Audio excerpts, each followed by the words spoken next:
നിലവിൽ ഞാനിപ്പോൾ നിൽക്കുന്നത് ഉത്തരാഖണ്ഡിലെ പ്രസിദ്ധമായ ഋഷികേശിലെ ഗംഗാ ആരതി കാണുവാനായിട്ടാണ്.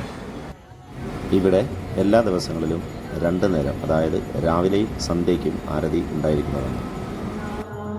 യോഗനഗരി റെയിൽവേ സ്റ്റേഷനിൽ നിന്നും കൃത്യം 3 കിലോമീറ്റർ ദൂരെയാണ് ഗംഗാ ആരതി നടക്കുന്ന ത്രിവേണി ഘട്ട് സ്ഥിതി ചെയ്യുന്നത്. റെയിൽവേ സ്റ്റേഷനിൽ നിന്നും ഷെയർ ഓട്ടോയിൽ നമുക്ക് ഇവിടെ എത്തിച്ചേരാവുന്നതാണ്.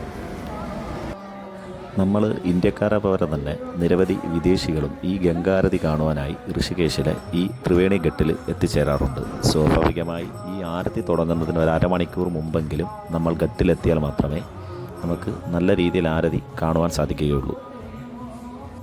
ഇന്ത്യയിലെ പല സ്ഥലങ്ങളിലും ഈ ഗംഗാരതി നടക്കുന്നുണ്ടെങ്കിലും ഋഷികേശിലെ ത്രിവേണി ഘട്ടിൽ നടക്കുന്ന ഈ ആരതി ഒരു പ്രത്യേക അനുഭവം തന്നെയായിരിക്കും. ഋഷികേശിലെ ഈ ഗംഗാ ആരതി നമ്മുടെ ജീവിതത്തിൽ ഒരു തവണയെങ്കിലും നമ്മൾ കണ്ടിരിക്കേണ്ടതാണ്.